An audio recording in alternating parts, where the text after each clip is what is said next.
juntos, hemos trabajado juntos en el área política, así que para mí es un placer tener a Franco Gamboa en esta entrevista, en esta conversación, para que nos explique cuáles son los efectos que va a tener la abrogación del 5503. Franco, muy buenas tardes. Adelante, por favor. Buenas tardes, Cacho. Realmente es una alegría encontrarte aquí en la radio y bueno, estoy muy sorprendido y francamente con una serie de incertidumbres porque no pensé que se iba a abrogar el decreto, es decir, iba a desaparecer de golpe y porrazo por completo, porque pensé más bien que se iban a corregir algunas cláusulas, algunos postulados de fondo. Incluso yo pensé que la COP iba a introducir también algunas recomendaciones, etcétera. Pero bueno, se ha abrogado, se ha anulado por completo, se ha redactado por completo también un nuevo decreto.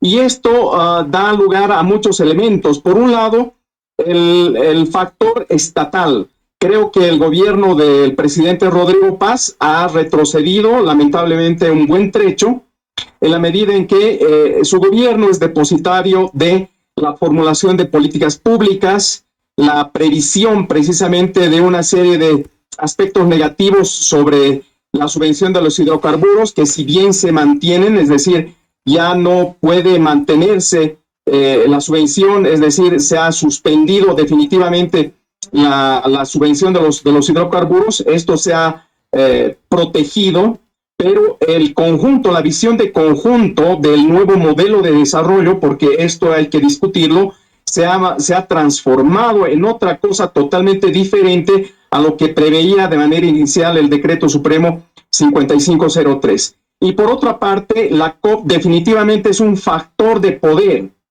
Entonces tenemos un conflicto entre la COP, que tiene factores de poder a su favor, y el gobierno, que tiene la responsabilidad de ejercer la autoridad estatal por otro lado. Entonces siguen absolutamente enfrentados, porque he escuchado la declaración del señor Argollo indicando que si no les gusta el nuevo decreto o los postulados, las cláusulas, los preceptos que tiene el nuevo decreto, inmediatamente van a convocar a las movilizaciones, se van a mantener las presiones, etcétera. Y aquí la palabra clave es esa, ¿no? Precisamente, si no les gusta, es decir, se está actuando a gusto y sabor de un actor político que efectivamente tiene un factor de poder, y por el otro lado no sabemos si la representación estatal del gobierno efectivamente va a ejercer el poder, porque es para eso que también han sido elegidos como gobierno, para el ejercicio del poder, y en este caso, bueno, están midiendo fuerzas. Al medio queda la eliminación de la subvención de los hidrocarburos, pero también una enorme incertidumbre sobre hacia dónde en el mediano y largo plazo la estructura económica, la capacidad competitiva y productiva de la economía y la posibilidad de aguantar de la sociedad civil en esta crisis va a avanzar. Entonces, nosotros estamos al medio del sándwich y la polarización, en mi opinión, política y de poder se mantienen. Caramba, Franco, es muy importante lo que estás puntualizando. Entonces, tenemos que pensar de que esta polarización que nos ha perseguido décadas al país, ¿te acuerdas? En algún momento se hablaba del empate catastrófico, luego de esta polarización aguda en el 2008 con la media luna, no ha desaparecido. Seguimos en medio de una polarización. Exactamente. Y tú tienes toda la razón. El empate catastrófico que definió prácticamente la victoria electoral de Evo Morales el año 2005 y en la primera parte de su gobierno del 2006 al 2009 marcaba precisamente esa confrontación entre el nacimiento del Estado plurinacional y las fuerzas sociales que denominaba Evo Morales bajo su liderazgo y las estructuras institucionales del Estado neoliberal. Entonces, este empate catastrófico finalmente se decantó con la victoria de Evo Morales, una victoria electoral autoritaria y caudillista que duró prácticamente hasta noviembre de 2019.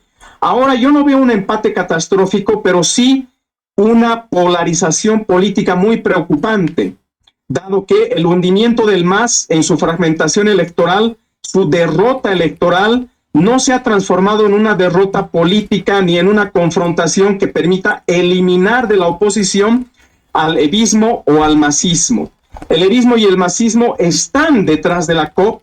La COP no podría tener esa fuerza articulada de conflictos y de movilización si no tuviera la práctica y el respaldo precisamente de lo que significó la cultura política del MAS y en este caso de Evo Morales. Por lo tanto, la polarización política se mantiene. Es esta polarización la que prácticamente ha abrogado el decreto 5503 y ahora nos enfrenta a la posibilidad de persistir en caso que no les guste. Y reitero, aquí no se trata me gusta o no me gusta, se trata de visualizar el mediano y largo plazo del futuro del país, de las posibilidades económicas, de la reconstrucción económica e institucional del Estado plurinacional en términos de mayor libertad de empresa, en términos de mayor competitividad económica y de recuperación de las capacidades para generar empleo.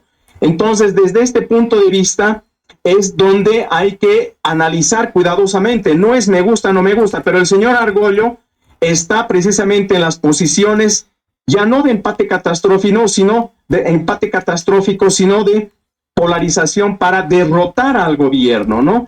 Entonces, desde este perfil, obviamente, las cosas todavía no están resueltas 100%. Franco, buenas tardes, habla Gonzalo Olivera. Franco, gusto saludarlo y en primera instancia hacer una consulta. Bolivia es rehén de estos sectores sociales, de estos sectores sindicales, de estos sectores políticos.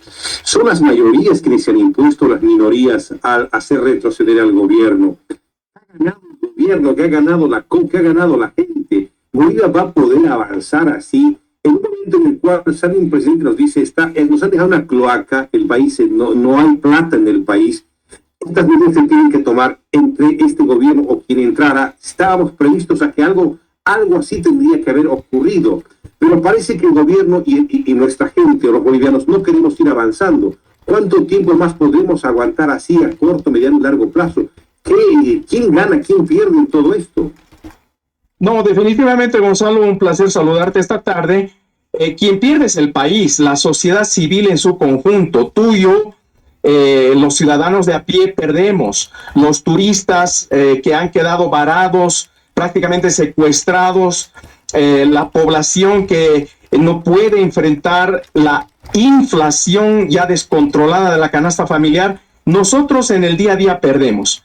Quienes han ganado definitivamente son las élites sindicales de la COP y las organizaciones campesinas e indígenas que todavía se articulan, como tú indicas, alrededor ya no de un secuestro de carácter político, sino de una presión para generar ingobernabilidad. Son élites sindicales, es decir, grupos que tienen acceso a ciertos privilegios y tuvieron acceso al poder durante los 20 años del movimiento al socialismo, que pretenden ejecutar precisamente su influencia y hegemonía política más allá de las elecciones. Quien ha perdido definitivamente es el gobierno del presidente Rodrigo Paz, aunque se haya mantenido la eliminación de la subvención a los hidrocarburos. Pierde porque no puede imponer autoridad. El Estado, porque el gobierno representa los intereses del Estado, y en este caso vamos a entender al Estado como el conjunto de la sociedad civil y política, que bajo un gobierno elegido democráticamente tiene que llevar adelante políticas públicas y una serie de decisiones que favorezcan al conjunto de la población. Pero lo que ha sucedido con el conflicto no favorece al conjunto de la población, favorece a las élites sindicales que se han caracterizado precisamente por construir una influencia muy poderosa alrededor de grupos muy restringidos de la sociedad. Entonces, esto ya no puede seguir. El decreto 5503 tenía obviamente muchos errores. Uno de los principales, que no gozaba de la legitimidad dentro de la Asamblea Legislativa y no gozaba de cierto equilibrio con la Constitución política. Y eso se podía corregir, se podía de alguna forma avanzar para eliminar ciertas amenazas al cumplimiento de la Constitución. Pero lo que ha sucedido es borrar de golpe y porrazo por entero el decreto. Entonces, aquí definitivamente no se puede cambiar de modelo económico, de modelo político y de gestión política si no es a través de pasar por la venia de estas élites sindicales de la COP y las élites de los Ponchos Rojos u otras organizaciones campesino-indígenas o lo que se denominaba originario campesino-indígenas. Entonces aquí definitivamente el masismo, el modelo político hegemónico del masismo está debilitado, pero no ha desaparecido. Ejerce un poder enorme y eso es lo que ha ganado lamentablemente en el intento por reestructurar la economía y diseñar un nuevo modelo de desarrollo. Porque finalmente el decreto antiguo... ¿El modelo económico del MAS está vigente entonces, Franco? No, el modelo económico del gas está destruido. ¿Por qué? Porque la economía del gas está destruida, el Estado está altamente endeudado, no hay cómo generar ingresos, pero el modelo político del MAS no está destruido. El modelo económico sí. El decreto 5503 buscaba rediseñar el modelo económico, pero ahora vemos que el modelo político no ha sido derrotado. Electoralmente Rodrigo ha ganado las elecciones en 2 vueltas, pero el modelo político, es decir, el modelo de presión con élites sindicales, de ingobernabilidad y sobre todo de prebendalismo y clientelismo para movilizar a los sectores, generar violencia e inestabilidad, eso no ha fracasado, no ha muerto. Y eso es lo que lamentablemente ha ganado demasiado terreno con la abrogación del decreto 5503 ahora. Franco, una consulta más, por favor, si me permites, Cacho. Adelante.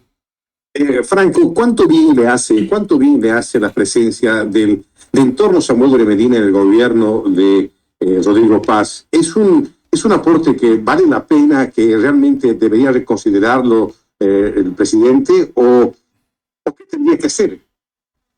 Bueno, en realidad medir el peso político de sus aliados, en este caso Samuel Doria Medina y otros, a mí me parece que no es muy útil. Lo que hay que medir es la capacidad política del poder ejecutivo. Y en este caso, sí, mira, si Doria Medina o el propio Tuto u otros son aliados estratégicos, muy bien, pero una cosa son los aliados y otra es la capacidad con gestión política del poder ejecutivo. Y en este caso el poder ejecutivo está en manos absoluta y completamente de Rodrigo Paz. Sus ministros de Estado, la posibilidad de diseñar políticas públicas y tomar decisiones estratégicas y cruciales ha sido terriblemente afectada. Entonces, aquí, al margen de los aliados, Samuel u otros, ¿no? El Consejo de Ministros y la capacidad política para tomar decisiones de Rodrigo está herida, ¿no? No diría de muerte, pero su capacidad ha sido afectada profundamente. Es como cuando tú empiezas en la pista de tartán a correr, ¿no? Y te ponen una zancadilla o te disparan un dardo en el pie, tropiezas, te caes y te revienta la rodilla. Así está el gobierno de Rodrigo, ¿no? Se ha caído, está herido y ahora tiene que reubicarse para apuntar en la dirección correcta. Y esto es lo que me preocupa, porque es un gobierno democráticamente elegido cuando quien le disparó un dardo en la pierna en plena carrera son los que están alrededor, que no tienen la legitimidad electoral de un gobierno democrático como la COP y que se caracterizan por una movilización política como en otras circunstancias dañinas a la democracia. Franco, te quería hacer una consulta. Tú que eres una persona muy informada, lees las claves de la política en nuestro país. ¿Qué crees, si es que tienes esta percepción, o si tienes más bien información, sería mucho mejor, pero qué crees que ha impedido que el gobierno de Rodrigo Paz, por ejemplo, dicte un estado de sitio? ¿Por qué no lo hizo? ¿No lo consideró? Creo yo que ya era tarde para ese tipo de medidas, porque Shirley, nuestra compañera, por ejemplo, comentaba que en los círculos donde ella ha compartido este fin de semana, se hablaba mucho de esto. Hicimos un sondeo de opinión con Amalia Pano en el streaming que tenemos, y más del 80% decía que estaba a favor de que se dicte un estado de sitio.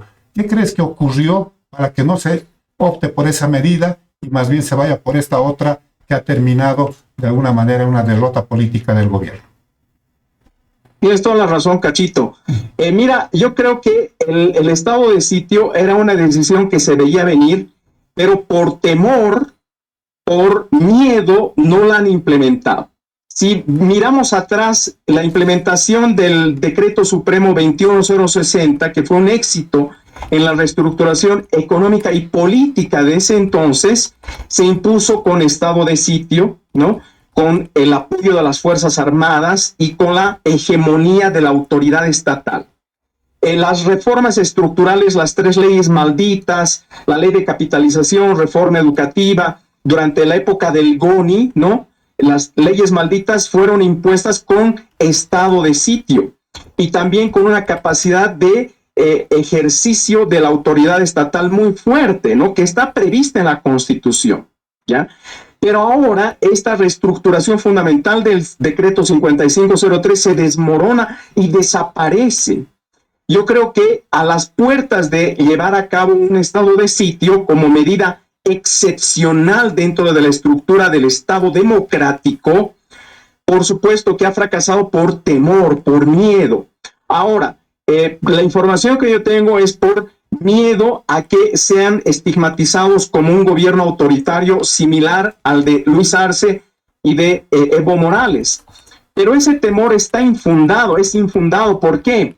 Porque precisamente el caudillismo y el autoritarismo del viejo régimen se había convertido prácticamente en una amenaza para la estabilidad del sistema democrático en su conjunto, mientras que la elección del gobierno y del liderazgo de Rodrigo fue en condiciones de transición para preservar el sistema democrático. Entonces se ha confundido ahí el análisis político, pero dramática y drásticamente. Ellos no representaban una amenaza a la estabilidad democrática, sino era una decisión estratégica para preservar la estabilidad democrática, y eso no lo han entendido, y el miedo les ha llevado precisamente a retroceder. Y la otra hipótesis probablemente que les ha llevado a evitar implementar el decreto supremo es que no tenían los recursos seguros, económicos, políticos y estratégicos para seguir adelante. Económicos porque está llegando el presidente del BID, pero no sabemos si efectivamente van a inyectar los miles de millones de dólares al sistema financiero para que vuelvan a circular los dólares. ¿Por qué duda, Franco? Sí, perdón. ¿Por qué duda? Porque si bien va a llegar el presidente del BID, no hay absolutamente ningún preacuerdo, ninguna propuesta en la Asamblea Legislativa plurinacional como para que ya el Estado y el gobierno tengan acceso a los dólares. Es una visita de carácter protocolar, formal, importante, pero hasta donde yo sé no hay un documento, un preacuerdo que asegure y garantice la llegada de los miles de millones de dólares que ha asegurado el presidente. Entonces, eso sí o sí tiene que pasar por la Asamblea Legislativa. Y el segundo aspecto, es de carácter político, es decir, no sabemos si en la implementación del estado de sitio iba a asegurarse el completo apoyo de las Fuerzas Armadas, la lealtad democrática y la defensa institucional de la estabilidad. Y por último, lo estratégico, es decir, el presidente no está solo, está con sus ministros, pero quien debió haber subido al alto personalmente debió haber sido Rodrigo Paz. Han subido sus ministros, se los notaba muy nerviosos al ingresar a las oficinas en la Ciudad del Alto, cuando es el liderazgo fuerte número uno del país que encarna el presidente, quien debería estar presente. Entonces ahí las decisiones estratégicas han fallado. Y bueno, tenemos lo que tenemos. Se borró de golpe y porrazo el decreto 5503 y ahora tenemos que comenzar de cero. Y bueno, es difícil. No se mantiene la subvención a los hidrocarburos, pero eso es la punta del iceberg y no sabemos cómo van a identificar otras fuerzas políticas y estratégicas en el gobierno para cambiar el modelo de desarrollo que tanto se necesita. Franco, una última consulta de mi parte. ¿Qué pasa si el gobierno de Rodrigo Paz Pereira ejecuta la orden de detención de Evo Morales? la situación política calmaría, subiría su puntuación política, recuperaría lo perdido en este momento.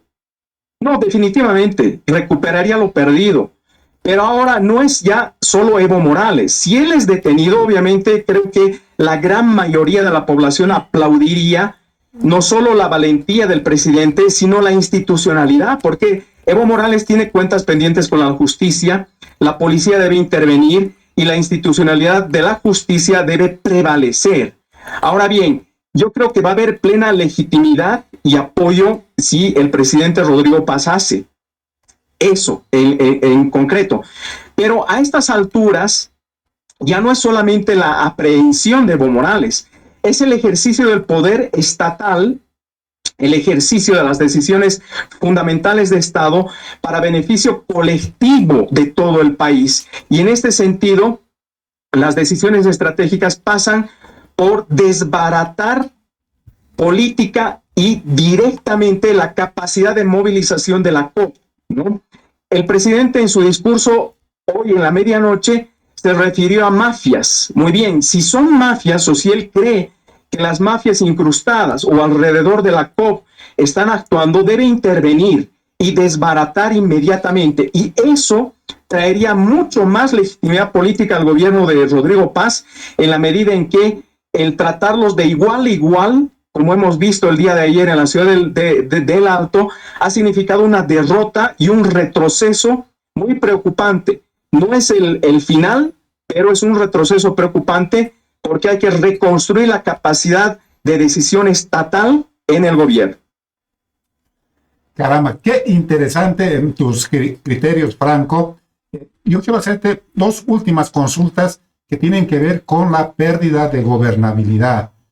Tú has dicho muy bien, el gobierno está ahora desorientado, está con el tiro en el pie, con la rodilla quebrada, y seguramente va a tener que buscar gobernabilidad, esto que me imagino subestimó también en este primer tramo de su gobierno. Tuto Quiroga se ha pronunciado en los últimos minutos, en las últimas horas, y textualmente ha señalado lo siguiente: creo que ha habido un deterioro prematuro del gobierno, producto de este decreto, refiriéndose al 5503. También hay una falta de gobernabilidad que tiene el gobierno, por supuesto, y las disputas que tiene el binomio. Entonces, ¿tú crees que una de las claves políticas para rehacerse sea buscar una nueva gobernabilidad? Por ejemplo, esta cumbre anunciada, pero nunca realizada de parte del presidente. Definitivamente, Cacho. Tiene que haber una cumbre política y aquí el principal invitado estratégico, el principal invitado de honor, podríamos decir, tiene que ser el vicepresidente. Esta fractura entre Rodrigo Paz y Edman Lara ya es insufrible, pero es insufrible no porque genere la ingobernabilidad a la que tú haces referencia y que yo quiero establecer aquí claramente. La ingobernabilidad está dentro precisamente de las fuerzas del gobierno, pero lamentablemente en la esquina del vicepresidente. El vicepresidente genera ingobernabilidad, sus videos y participación en las redes sociales generan incertidumbre, generan desinformación, generan ansiedad colectiva y han obviamente echado más combustible al fuego de los conflictos. Pero en la cumbre política deben necesariamente reconstruirse los consensos y la comunicación política entre el presidente y el vicepresidente. Porque fíjate, Cacho, creo que lo han raleado innecesariamente también a Edman Lara. Sabemos que la inestabilidad de su carácter, de su personalidad, es llamativa, es muy curiosa, es insufrible también en el caso del vicepresidente Edman Lara. Pero eso no quiere decir que haya dejado de ser una ficha política importante. Escuché que, Edman Lara no es parte del Consejo de Ministros. La Constitución reconoce que el vicepresidente es parte del Consejo de Ministros, opina de manera fundamental en la política exterior, ¿no? Y definitivamente es el sucesor en el mando y la constitucionalidad cuando el presidente está fuera del país, ¿no? Es el sucesor en el poder y en la institucionalidad del Estado como vicepresidente que suple al presidente. Entonces, no se lo puede ralear. Hay que reconstruir las relaciones, hay que hacer la cumbre política y hay que definitivamente acordar una visión estratégica de largo plazo, presidente y vicepresidente. Si no, esto se va a desbordar, porque sobre el llovido no puede haber mojado. Sobre el llovido, la derrota con la COP, la desaparición del decreto por completo, no puede haber una imagen de ahogo con un vicepresidente que ya es una oposición ya dañina, ¿no? Hay que cuidar esto y poco a poco avanzar, ¿no? No se trata de dejar en el statu quo ni tampoco retroceder, hay que avanzar y esperemos que el vicepresidente pueda también cambiar sus actitudes, pero como lo han raleado de una manera tan drástica, obviamente esto lo ha molestado, ¿no? Pero yo creo que hay posibilidades. Si hay la capacidad de negociación, de reconstruir la comunicación y los lazos, presidente y vicepresidente, que es el nudo de la ingobernabilidad, a mi manera de ver en este momento. Caramba, qué interesante. Última consulta, última y agradeciendo por tu tiempo con Encontrados. ¿Cómo ves el talante del presidente en este momento? Se está criticando que está un poquito soberbio, que está distante de la gente, que como todo gobernante, se está ensimismando en su núcleo, que no está percibiendo las cosas como podría hacerlo, por ejemplo, cuando recorría los municipios. ¿Cómo tú ves esta pequeña parte, este pequeño detalle que les resulta ser muy grande cuando se trata de un mandatario? Exactamente. Es un pequeño gran detalle. Creo que Rodrigo no debe tener tiempo. Hay que comprender también que la agenda del presidente debe estar sumamente complicada, pero se ha alejado efectivamente de la legitimidad sociopolítica, legitimidad social con las organizaciones, además de la COP, de la sociedad civil, juntas de vecinos, OTBs, qué sé yo, tantas organizaciones a las que se puede acercar tranquilamente el presidente. Y en lo político, obviamente, se está alejando demasiado de los acuerdos con la Asamblea Legislativa Plurinacional. Es importante que no haya ya contradicciones en los preceptos y cláusulas del nuevo decreto con la Constitución. Entonces, definitivamente creo que el presidente Rodrigo Paz está muy molesto.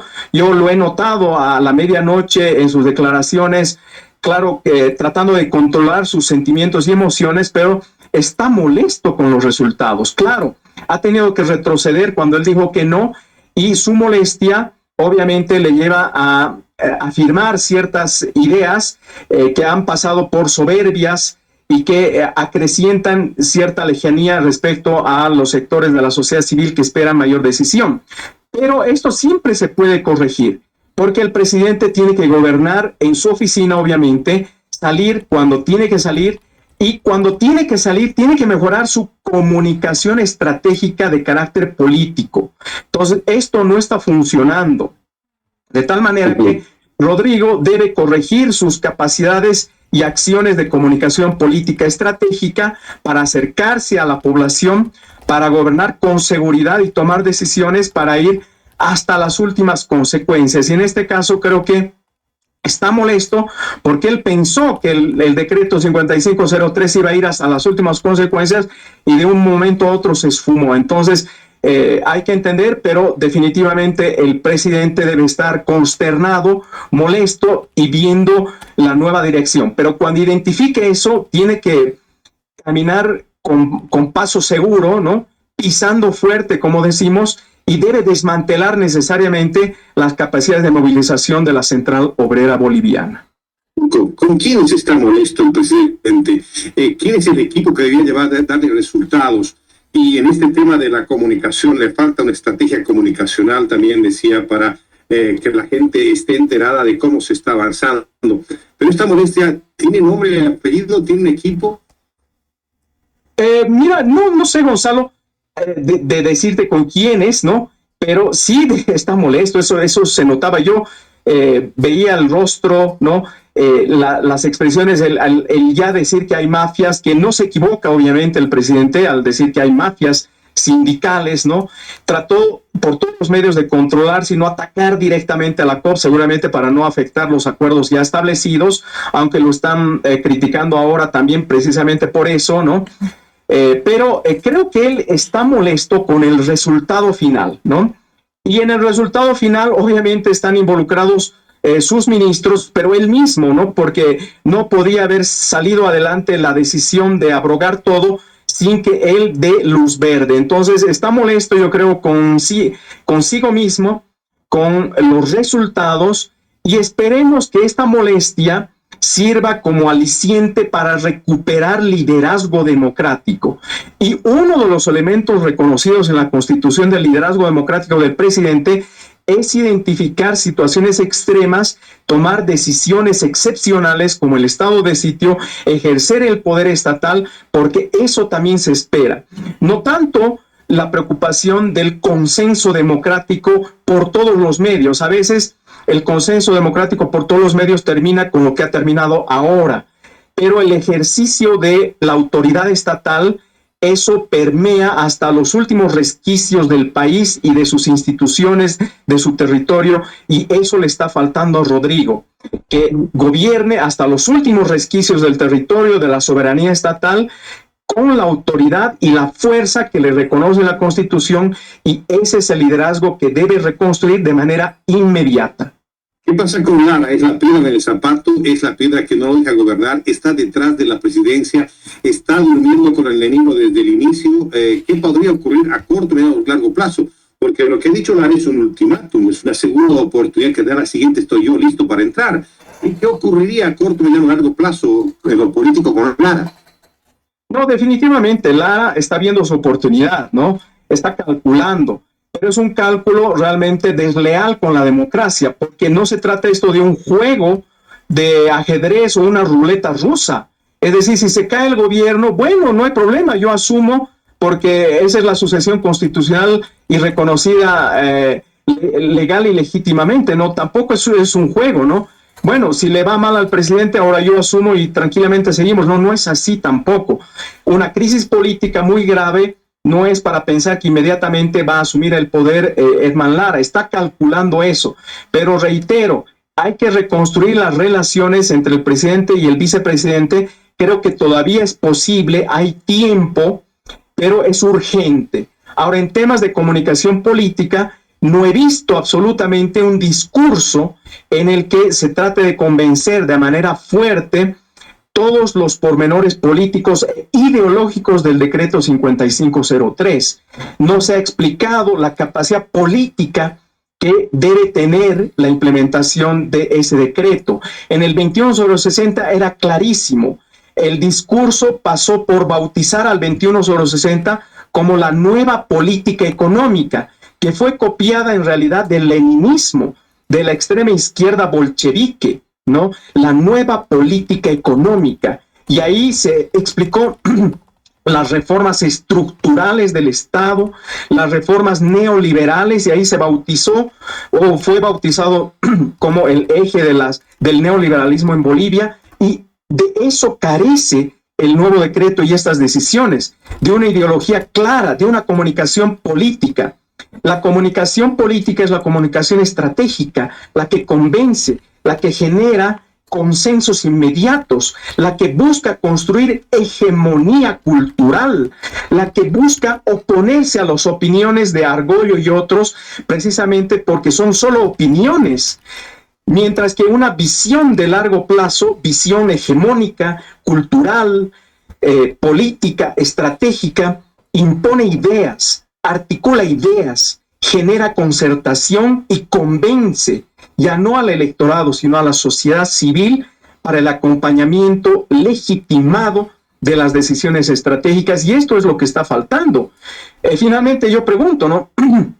El 5503 fue bautizado como otro decreto neoliberal, pero nadie ha hablado de neoliberalismo, ni de liberalismo, ni de nada. Nadie ha defendido nada. Y sí hay que ponerle un ropaje ideológico. Hay que bautizar ideológicamente a las decisiones estratégicas del presidente, de tal forma que hegemónica e ideológicamente pueda convencer desde el punto de vista de la comunicación estratégica en lo político.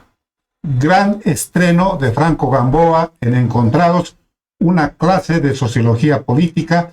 Te agradecemos enormemente estos minutos de haber conversado con nosotros y a través de nosotros con miles y miles de personas que nos siguen en el país y en el mundo. Franco, muchísimas gracias. Espero que la próxima pueda ser personal tu presencia acá en el set, en los estudios de Encontrados, para que sigamos desentrañando, descifrando las claves políticas en nuestro país. Que tengas una buena semana y esperamos tu artículo para el viernes.